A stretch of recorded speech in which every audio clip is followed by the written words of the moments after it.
어떤 청소년이 그 부모님 생일이 되어서 나름대로 좋은 선물을 했습니다. 부모는 그 선물을 받고 너무나 감격해하며 기뻐합니다. 얼마 후에 그 자녀의 생일인데 그는 부모에게 이제 자기 생일 선물로 최신형 비싼 스마트폰을 사달라고 이제 요구합니다.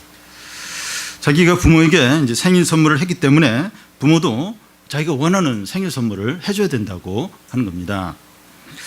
부모도 자기에게 생일 선물을 해준 게 있기 때문에 부모도 이제 자녀에게 이제 생일 선물을 해줄 이제 생각을 하고 있지만 이 자녀가 지나치게 비싼 선물을 요구하니까 당황스러운 겁니다. 이제 부모님 입장에서는 이 자녀를 낳고 그동안 길러줬는데 이 자녀는 부모가 준 용돈으로 부모에게 생일 선물을 사주면서 더 큰 것을 요구하니까 부모는 이제 마음이 이제 아픈 겁니다. 이 하나님과 우리 관계가 이제 그렇다는 겁니다. 하나님은 이 모든 것의 주인이시고 우리의 모든 필요를 다 채워주셨는데 우리는 우리 소유를 하나님께 조금 드리고 나서 보상을 요구하듯이 이걸 이렇게 해주셔야 된다고 막 그렇게 이제 할 때가 이제 있습니다. 철없는 자녀가 부모와의 관계에서 자기 중심적으로 생각하는 것처럼 우리가 하나님과의 관계에서 그럴 때가 많습니다. 시편 50편은 이제 세 부분으로 나눌 수 있는데 이 첫 번째 부분은 1절에서 6절까지로 이 하나님의 법정의 모습이고 두 번째 부분은 5절부터 7절부터 15절까지인데 이 제사의 의미와 목적을 다루고 세 번째 부분은 16절부터 23절까지인데 악인들에 대한 경고로 되어 있습니다. 이 시간에는 이제 첫 번째와 두 번째 부분만 살펴보겠습니다. 먼저 하나님의 법정의 이제 모습입니다. 1절부터 이제 6절까지인데 일반 이제 법정의 모습을 생각하면 도움이 됩니다. 이 법정의 모습이 어떤가 하면 재판관인 판사가 가장 위쪽에 중앙에 딱 앉아 있고 그 아래쪽에 보면 원고와 피고들이 앉는 그런 자리가 있고 또 증인석도 있고 또 이렇게 그 넓은 쪽에 이제 방청객 자리가 있습니다. 그 1절에 보면 전능하신 이 여호와께서 말씀하사 해 돋는 데서부터 지는 데까지 세상을 부르셨도다. 이 법정을 이제 누가 이제 주관하고 여는가 이제 하는가 하면 그 1절 앞에 보면 전능하시니 여호와 하나님입니다. 그러니까 전능하시니 여호와 하나님이 이제 이 법정을 여는 거예요. 여는 겁니다.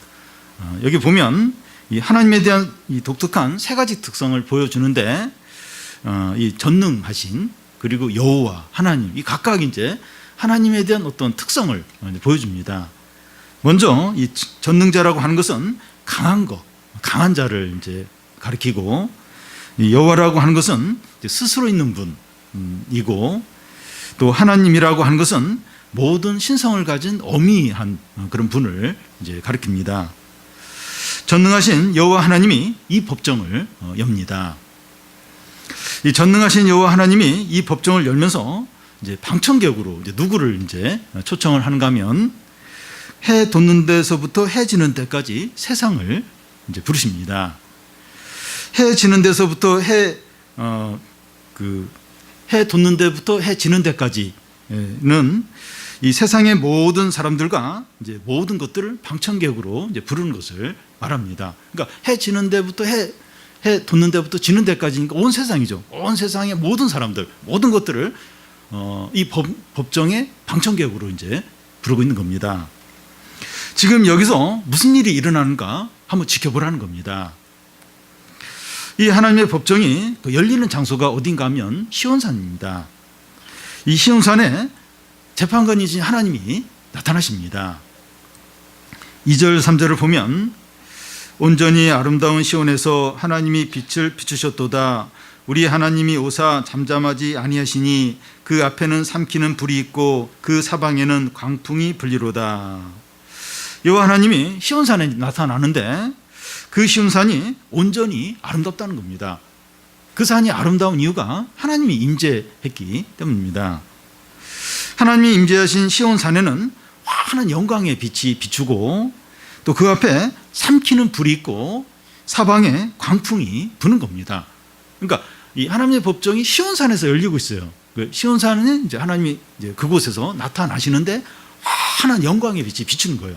그리고 그 하나님 앞에 삼킬 듯한 그 불이 지금 아래쪽에 지금 산불이 일어나가지고 뭐 엄청난데 막 그런 엄청난 불이 그 앞에서 나타나고 또 사방에서 뭐 광풍이 이제 부는 겁니다.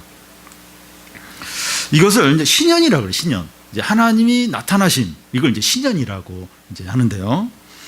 신년을 어디서 이제 볼 수 있는가 하면 출애굽기 보면 시내산에 하나님이 이제 내려오실 때 신년을 볼 수 있습니다. 출애굽기 19장에 나오는데요. 우레와 번개 또 빽빽한 구름이 산 위에 있고 나팔 소리가 크게 들리고 또 연기가 자욱하고 산이 크게 진동했습니다.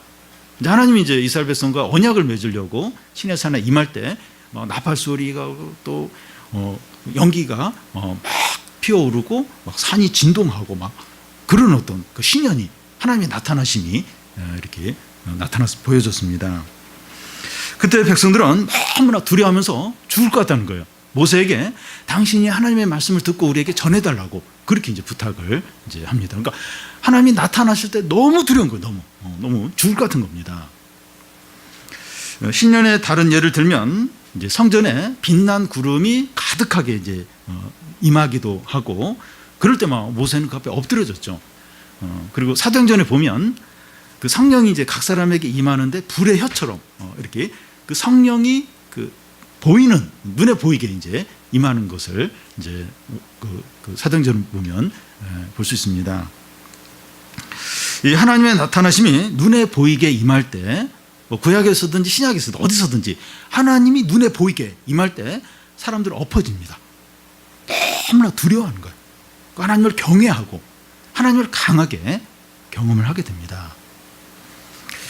하나님의 법정에 이제 방청객도 이제 왔고 또 재판장도 또 나타났고 그래서 그 다음으로 이제 증인들을 이제 부르게 됩니다.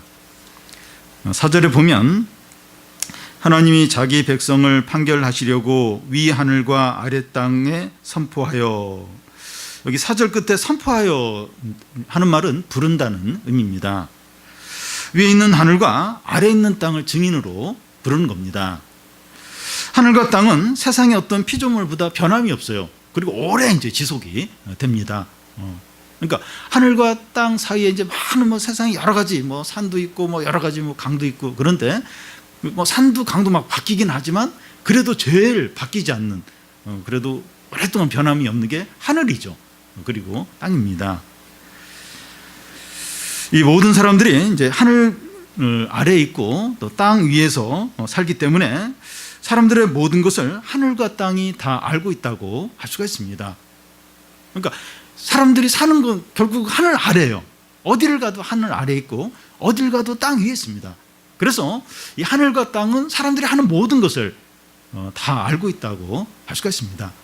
그러니까 CCTV가 모든 걸 다 찍는 것처럼 하늘과 땅이 사람들이 하는 모든 걸 다 찍고 다 이제 알고 있다고 할 수 있습니다.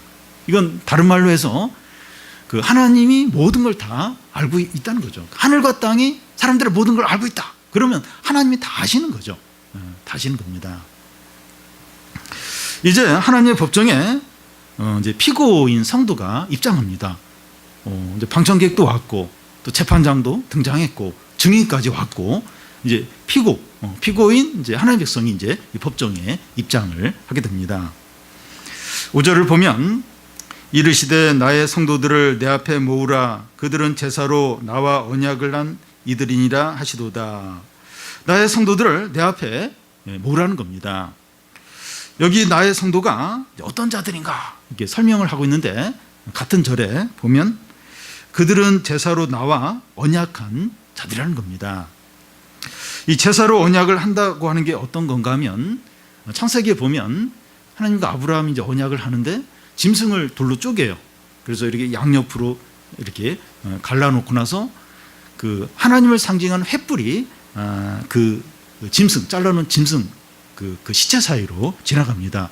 이게 무슨 의미인가 하면 언약을 어기는 자는 몸이 이렇게 쪼개져 죽임을 당한다 하는 그런 의미가 있습니다. 또 출애굽기에 보면 시내산에서 하나님과 이스라엘 백성들이 언약을 맺는데 모세가 피를 뿌려요. 백성들에게 피를 뿌리면서 언약을 맺습니다. 무슨 의미인가 하면 언약을 어기면 죽임을 당한다. 이 피를 흘리게 된다는 겁니다. 나의 성도들을 내 앞에 모으라 했는데 이 성도들이 누구인가 하면 짐승의 피를 뿌리면서 하나님과 언약한 자들입니다. 이 언약을 깨뜨리면 죽임을 당하는 거예요. 그런 언약 백성들이 지금 이제 그 하나님 법정에 이제 모였습니다. 우리도 이제 성도들인데 예수 그리스도의 피로 하나님과 언약을 맺은 자라고 할 수가 있습니다. 우리가 실제로 뭐 이렇게 막 피를 뿌리고 뭐 하나님과 언약을 맺은 건 아니지만 그 예수 그리스도의 피값으로 우리가 용서를 받았죠. 하나님의 자녀가 되었습니다. 그래서 우리는 그 피로 하나님과 언약을 맺은 자라고 할 수 있습니다. 그 짐승의 피가 아니라 예수 그리스도의 피로, 그러니까 더 참 엄중한 그런 언약을 이제 맺은 자들이죠. 그래서 우리가 이제 자꾸 욕심으로 살고 막 이렇게 계속 죄된 그 삶을 살면 그 로마서에 보면 죽는다고 하나님이 치신다고 그렇게 말씀합니다. 그래서 이 언약을 깨트리는 삶을 살면 안 되는 거예요. 그러면 물론 이제 몇 번 죄를 졌다고 해서 뭐 하나님 막 목숨을 빼앗아 가시는 건 아니지만 계속 반복적으로 계속 죄된 삶을 살면 하나님이 친다는 거예요. 죽인다는 겁니다. 왜냐하면 하나님과 언약을 예수 그리스도의 피로 언약을 맺은 자이기 때문이죠. 이제 하나님의 법정에서 재판이 이루어질 준비가 다 되었습니다. 재판이 어떻게 이제 이루어집니까? 6절을 보면 하늘이 그의 공의를 선포하리니 하나님 그는 재판장이심이라 셀라. 하늘이 그의 공의를 선포하리니 하는데 여기서 하늘은 천사들을 이제 말합니다. 이 그의 공의를 하는데 심판장이신 하나님의 공의를 이제 말합니다. 하나님께서 심판장으로 재판을 하시는데 공의로 하신다는 거예요. 천사들이 공의를 막 선포를 합니다. 하늘에. 그래서 심판장이신 이제 하나님이 이제 재판을 하시는데 공의로 이제 심판을 이제 하십니다. 우리나라 법정에서는 공의가 없는 것 같습니다. 이 전두환 씨나 고 장자연 씨나 김학의 씨에 대한 법정의 이런 판결을 보면 공의가 없습니다. 그런데 하나님이 재판장이신 법정에서는 철저한 공의만 있을 뿐입니다. 하나님의 법정이라고 하니까 살벌한 느낌이 들어요. 살벌한 느낌이 드는데 이 법정이 실제로는 어떤 곳입니까? 그 1절 앞에 보면 전능하시니 여호와 하나님이 말씀하사, 이 전능한 하나님이 말씀한다고 이렇게 되어 있고, 또 3절 앞에 보면 우리 하나님이 오사 잠잠하지 아니하시니, 그러니까 잠잠하지 않고 하나님이 말씀을 하신다는 겁니다. 하나님이 말씀하시고 그 말씀을 듣는 곳이 어디입니까? 하나님이 말씀하시고 또 그 말씀을 듣고 그 언약의 백성들이, 언약의 성도들이 그 말씀을 듣고 하나님 그 언약의 성도들에게 말씀하고 그런 곳이 어디입니까? 예배죠. 예배 시간에 그런 일이 이루어집니다. 예배 시간에 하나님께서 임재하셔서 말씀을 하시고 언약 백성 성도들이 그 말씀을 들어요. 그런 가운데 세상의 모든 것들이 거기서 무슨 일이 일어나는가 지켜봅니다. 사실은 뭐 세상 사람들은 관심이 없어요. 근데 여기 보면 그 말씀 제일 처음에 방청객으로 세상의 모든 사람을 초청해요. 그래서 이제 여기서 무슨 일이 일어나는가 보라. 그러니까 그 예배 시간, 그 하나님이 임재해서 말씀하시고 언약 백성이 그 말씀을 듣고 그곳에서 진짜 중요한 일들이 일어난다는 거예요. 세상의 역사가 그 가운데서 그 하나님이 임재해서 말씀하시고 언약 백성이 그 말씀을 듣고 거기서 하나님의 역사와 놀라운 일들이 이루어진다는 거예요. 그런데 우리 예배 시간에 빛난 구름도 없고 또 나팔 소리도 들리지 않고 광풍도 불지 않는데 하나님이 우리 가운데 계신 거 맞습니까? 뭐든 신현이 없어요. 하나님의 나타나심이 안 느껴져요.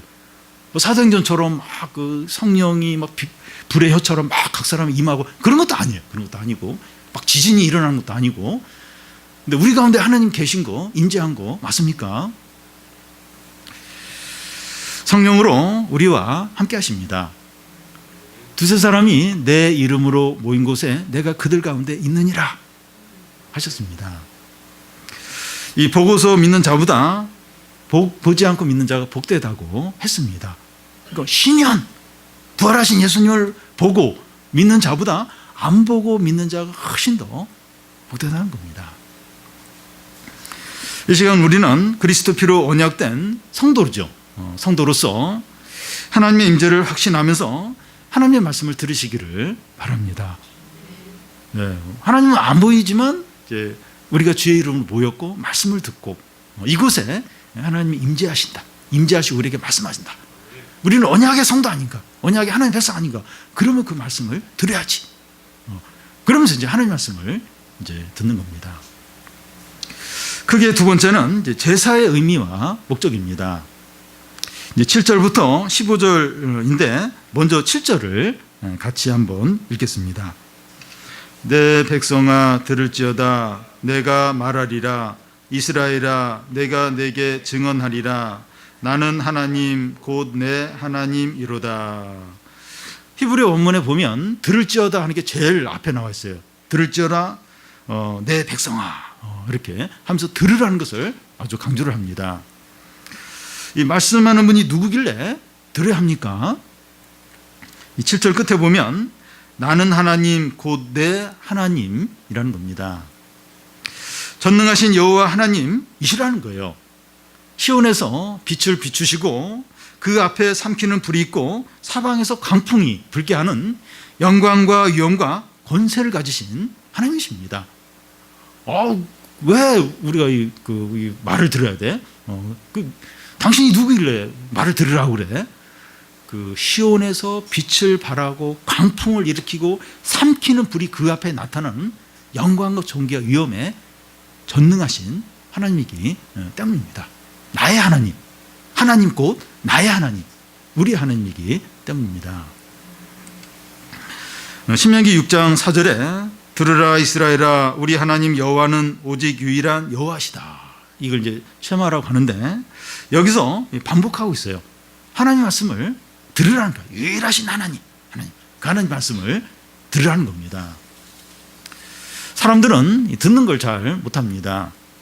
이 듣는 것을 힘들어하고 말을 듣다가 중간에 막 그 가로막고 자기 이야기를 합니다. 사람들 듣는 걸 굉장히 힘들어해요. 굉장히 힘들어합니다. 물론 이 사람들의 말을 가려들어야 돼요. 그리고 다 들을 필요가 없고 어떤 경우에는 그냥 이렇게 안 듣는 게 나을 때도 있습니다. 그런데 성도들에게 하나님의 말씀을 달라요. 전능하시고 유일하시고 영광과 권세와 위엄을 가지신 나의 하나님이십니다. 그분의 말씀은 반드시 들어야 됩니다. 우리 마음의 상태가 안 좋고 억울하고 할 말이 많더라도 하나님 말씀 우선적으로 들어야 됩니다. 이 마음이 이렇게 안 좋아요. 마음이 상해 있어요. 화가 나요. 그리고 컨디션이 안 좋아요. 그렇다 할지라도 하나님 말씀은 들어야 됩니다. 야고보 사도는 듣기는 속히하고 말하기는 더디하라고 했습니다. 듣는 건 열심히 우선적으로 하고 말하는 건 좀 나중에 그리고 적게 말하라는 겁니다. 누군가를 야단치거나 잘못을 지적하거나 바로 잡아주고 싶은 그런 마음이 끌어오를 때 잠시 하나님의 말씀을 생각을 하는 거예요. 말씀을 읽든지 잠시 그렇게 하면 말하지 않아도 되고 오히려 격려해주고 한마디만 그냥 해도 되는 경우가 많습니다. 그러니까 누구에게 엄청난 교훈을 해주고 싶은 거예요.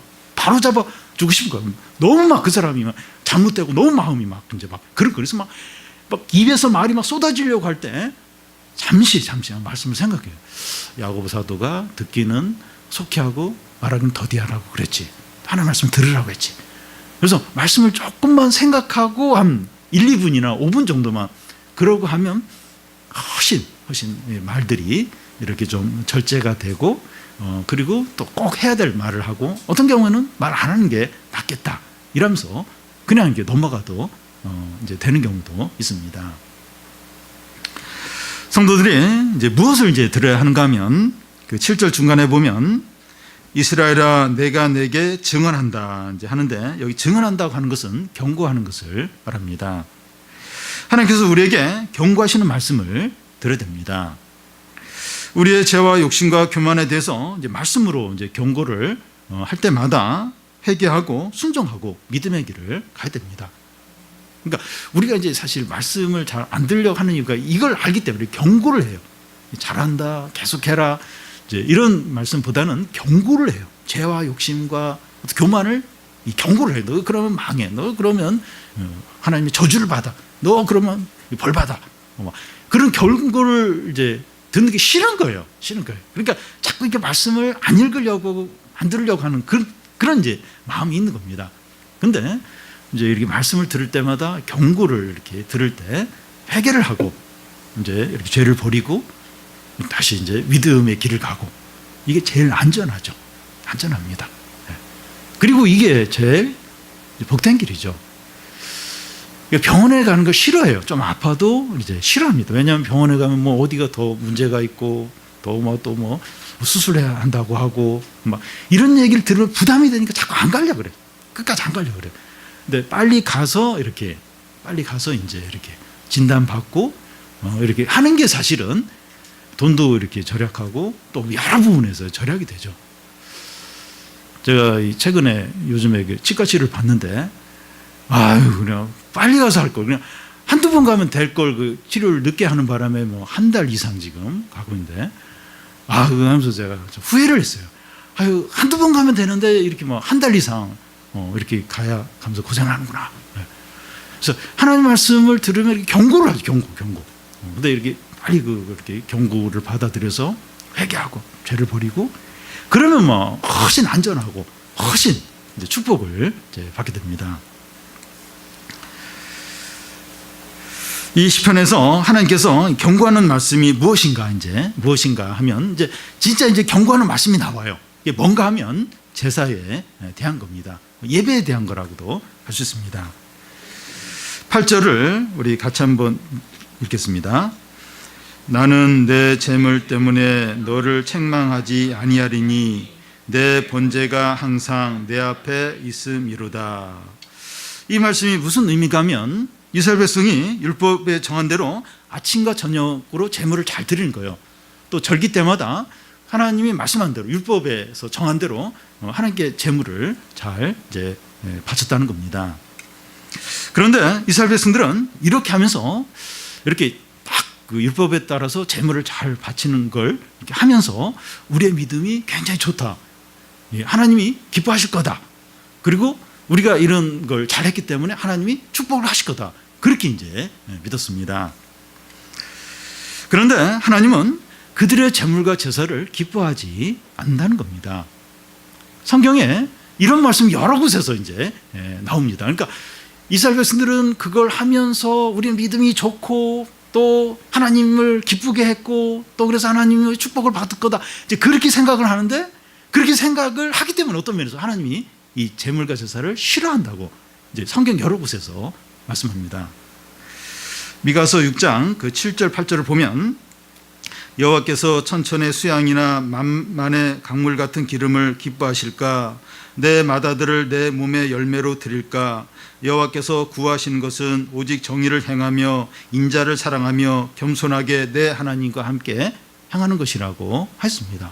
이 뭐 만만의 어떤 천천의 수양, 만만의 기름 이런 거 하나님 원하지 않는다는 거예요. 공의와 사랑과 정직을 기뻐한다는 겁니다. 호세아서 6장 6절에 보면 나는 인애를 원하고 제사를 원치 아니하며 번제보다도 하나님 아는 것을 원한다는 겁니다. 번제보다도 하나님 아는 것, 또 제물보다도 인애를 원한다는 겁니다. 하나님께서 기뻐하시는 것은 제사나 제물이 아니라 마음을 원하시고 또 영적인 걸 원하시고 하나님과 바른 관계를 원하십니다. 우리는 이 성경 읽기를 빠지지 않고 이렇게 하고 또 예배를 드리고 봉사를 하고 헌금을 했을 때 하나님께서 기뻐하실 거다. 나는 믿음이 좋다. 이제 이런 생각을 이제 할 수가 있는데, 하나님이 원하시는 것은 우리가 하나님을 마음과 뜻과 정성과 목숨을 다해서 사랑하는 걸 원하십니다. 이 하나님에 대한 이런 전적인 사랑이 없이 이런 걸 해도 하나님이 기뻐하지 않는다는 겁니다. 우리는 이제 이런 걸 하면 이렇게 내 믿음이 좋고 하나님이 기뻐하실 거다 그렇게 생각을 하는데 안 그런 거예요.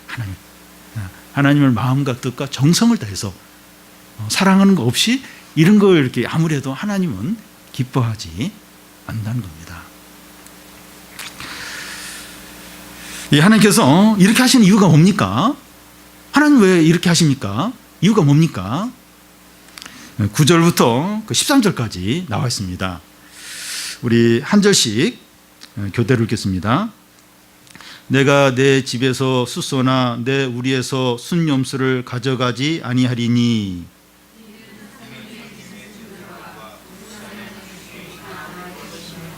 산의 모든 새들도 다 내가 아는 것이며 들의 짐승도 내 것이미로다.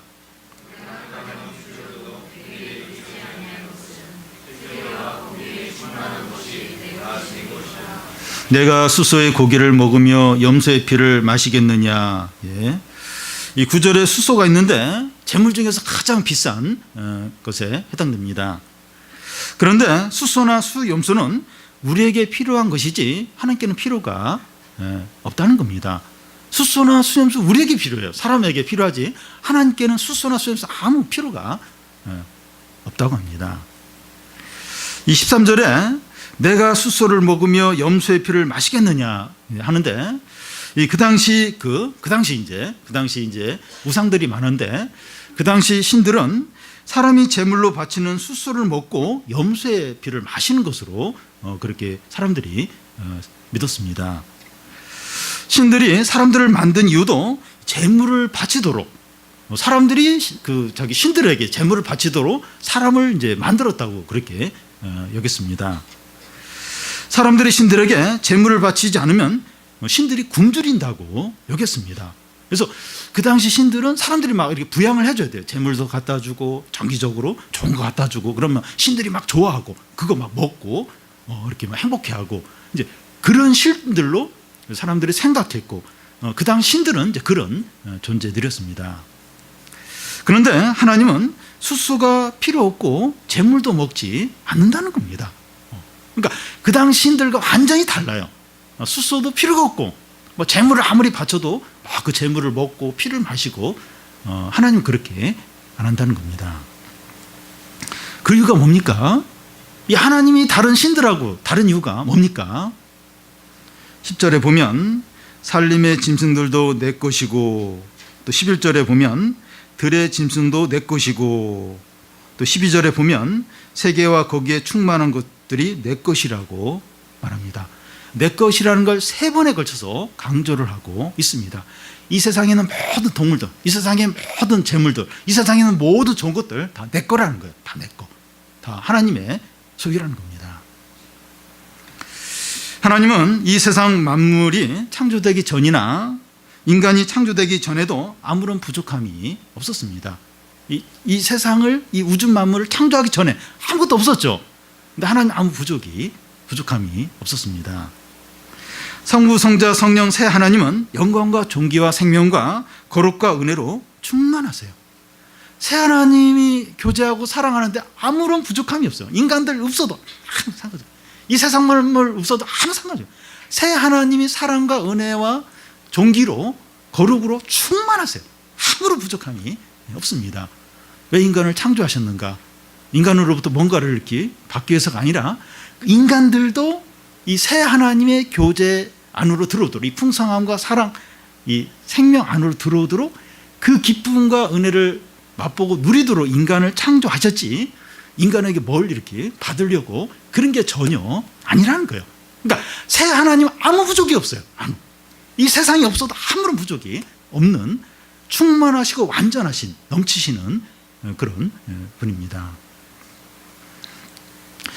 그래서 우리가 이 하나님을 위하여 선을 행하고 옳은 일을 해도 하나님께 아무런 영향을 끼치지 못하고 유익을 주지 못합니다.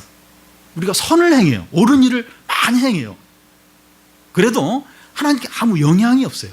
하나님께 유익을 주거나 하나님께 도움을 주거나 전혀 아니에요. 우리가 막 그렇게 해가지고 막 하나님 영광 받고 또 막 하나님 나라 확장이 되고 막 하나님이 굉장히 도움을 받고 전혀 그렇지 않다는 거예요. 우리가 아무리 선을 행해도 하나님께는 아무 유익이 안 되고 아무런 영향을 못 미친다는 겁니다. 사무엘상 앞에 보면 이스라엘 백성들이 여호와의 궤를 블레셋 사람들에게 빼앗기게 되는데 여호와의 궤가 블레셋에 혼자 남아 있으면서 다곤 신상을 쓰러뜨리고 블레셋을 완전히 초토화시킨 것을 보게 됩니다. 이스라엘 백성 아무도 없어요. 아무도. 그냥 여호와의 궤 혼자서 다곤 신상을 쓰러뜨리고 막 목, 손발을 다 끊어놓고 막 블레셋 사람들이 막 여호와 궤를 이 지방 저 도시로 막 옮기는데 가는 곳마다 막 막 악성 종기가 생기고 질병이 사람들이 막 죽고 막 완전히 초토화가 돼요. 그러니까 이스라엘 백성 아무도 없어도 하나님 혼자서 얼마든지 전쟁을 하고 승리를 하신 겁니다. 하나님은 자기를 지지해 주거나 다른 사람이 아무도 없어도 아무런 부족함이 없어요. 그리고 하나님 자신의 뜻을 다 성취를 시키십니다. 그래서 우리는 하나님 앞에서 입을 다물고 얼마나 겸손해야 하는지 모릅니다. 우리는 말을 너무 많이 하고 자랑을 많이 하고 자기 주장을 많이 하고 자기가 없으면 하나님이나 교회나 하나님의 일이 중단되는 것처럼 생각할 때가 많습니다. 물론 하나님은 우리를 무시하거나 소홀히 하시지 않지만 우리 스스로 하나님 앞에서 높이지 않도록 해야 합니다. 우리는 주님을 위해서 많이 수고한 후에도 무익한 종이라 고백하면서 다시 허리에 띠를 띠고 겸손하게 섬겨야 됩니다. 먼지 같고 벌레 같은 우리가 하나님을 섬길 수 있다는 것은 말할 수 없는 은혜이고 큰 영광일 뿐이죠. 그래서 참 그 앞에서 겸손하고 내 자신을 부인하고 감사하고 그렇게 할 뿐이죠. 그래서 우리가 뭘 하는 걸 해서 하나님이 영향을 주고 하나님께 유익을 주고 전혀 그렇지 않다는 거예요. 전혀. 하나님이 사용하는 거죠. 그냥 하나님이 하시는데 그냥 이렇게 사용이 되는 거죠. 감사하죠. 영광이죠. 먼지인데 먼지, 벌레인데 벌레. 벌레 같은데 우리를 통해서 뭔가 이제 하나님 일하시고 하나님의 은혜가 나타나고 너무나 감사하죠. 아니 벌레를 통해서 먼지를 통해서 하나님 이런 일을 하시는구나. 너무 감사하죠. 우리는 생각보다 훨씬 더 겸손해야 됩니다. 우리 자신을 부인할 필요가 있습니다. 그러면 제사도 필요 없고 예배나 성김이나 헌금이나 다 필요 없는 것이 아닙니까? 해도 뭐 하나님께 유익이 되는 것도 아니고 뭐 하나님께 영향을 주는 것도 아니고 그런데 뭐 이런 거 이렇게 할 필요가 있나? 어떻게 해야 됩니까? 왜 제사를 드리라고 하고 예배를 드리라고 하고 봉사를 하고 헌금을 하라고 합니까? 이거 뭐 아무 필요가 없는 것 같은데 왜 하나님 이런 거? 그러니까 구약에 보면 계속 제사를 드리라고 그래요. 그리고 하나님 우리에게 또 예배도 드리고 또 섬기고 봉사하고 그렇게 하라고 해요. 왜 하라고 하십니까? 14절 15절을 우리 같이 한번 읽겠습니다. 감사로 하나님께 제사 드리며 지존하신 이에게 내 서원을 갚으며 환난 날에 나를 부르라. 내가 너를 건지리니 내가 나를 영화롭게 하리로라. 감사로 하나님께 제사를 드리며 하는데 제사의 본질이 감사입니다. 지존하신 이에게 내 서원을 갚으며 하는데 이 서원을 갚는다고 하는 것은 하나님의 은혜에 보답을 하는 것을 말합니다. 제사를 통해서 지존하신 하나님의 은혜에 감사하는 겁니다. 이 제사, 왜 제사를 드리냐? 이 제사의 본질은 감사에 있습니다. 하나님의 은혜, 이거 너무 커요. 이 하나님의 은혜에 보답하는 게 이 제사의 이제 본질인 겁니다. 제사나 예배나 봉사나 성김이나 헌금의 본질은 감사에 있습니다. 하나님의 크신 은혜와 사랑과 구원에 감사로 예배하고, 감사로 찬양하고, 감사로 섬기고, 감사로 헌금을 하는 겁니다. 하나님의 은혜와 사랑 너무 놀라워. 너무 감사한 거예요. 그래서 예배 드리는 거예요. 그리고 섬기는 거고 또 헌금도 하는 것이죠. 하나님을 도와주고 하나님을 뭐 이렇게 챙겨주고 하나님 나라에 하나님께 뭐 유익을 주고 그런 생각을 하면 안 된다는 거예요. 그게 아니라는 거예요. 이 벌레 같은, 이 먼지 같은, 지옥에 갈 수밖에 없는 이 죄인을 그 1만 달란트 엄청난 빚을 그냥 은혜로 탕감해 주셨는데 너무 감사하다. 예배 드리는 거죠. 섬기는 거고 봉사하는 거고 감사로 하는 것이죠. 여러분, 우리가 하나님을 위로하고 챙겨주고 유익을 주는 것이 전혀 아니라는 겁니다.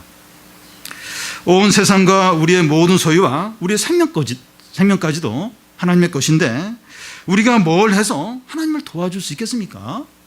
온 세상 모든 게 하나님 거예요.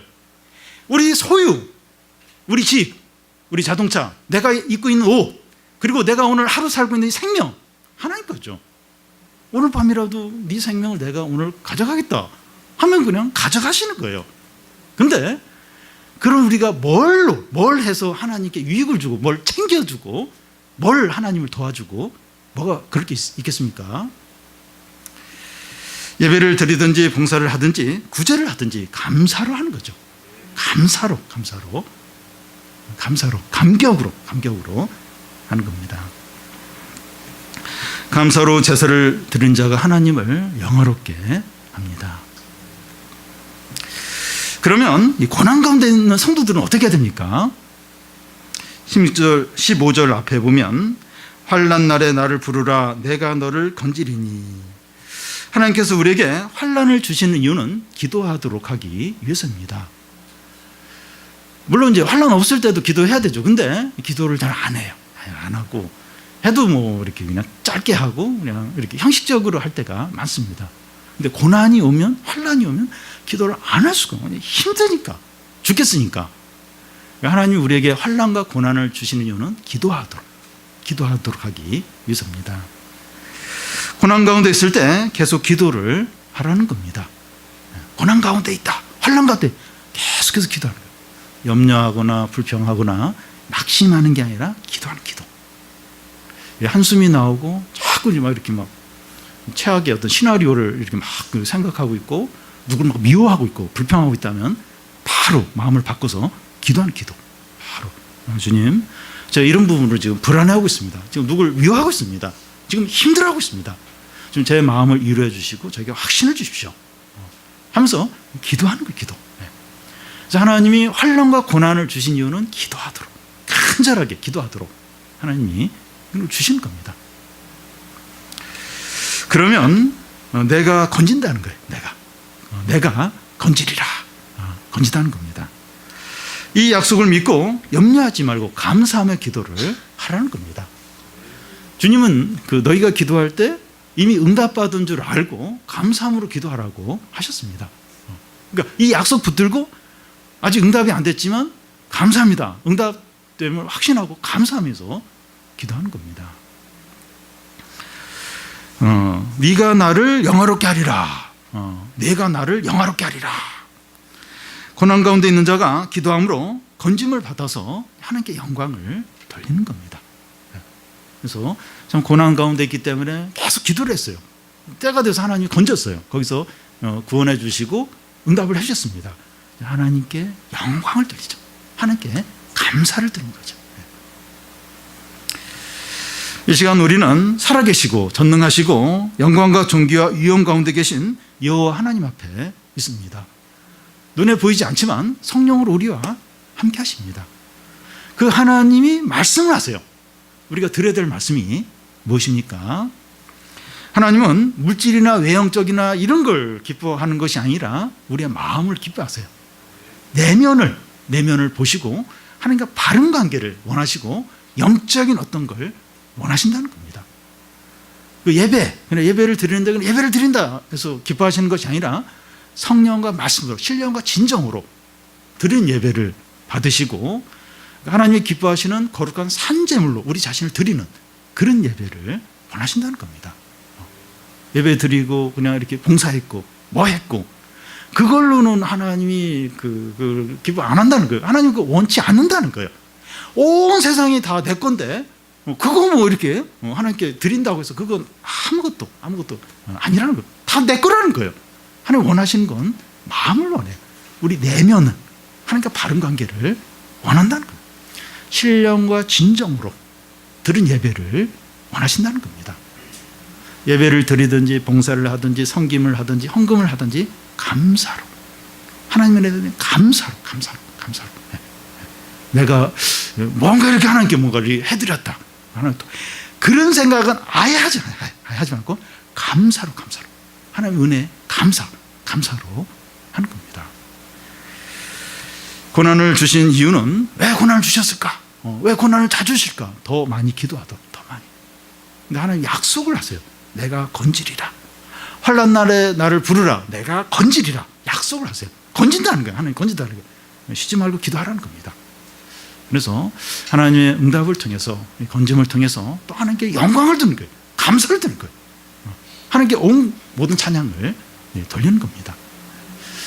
그래서 우리가 무엇을 하든지 우리가 좀 겸손하게 하나님께 감사하고 그리고 하나님께 영광 돌리고 찬양하고 그래서 좀 하나님의 어떤 축복들 기쁨들 또 하나님이 우리를 통해서 높아지시는 그런 은혜가 있기를 바랍니다.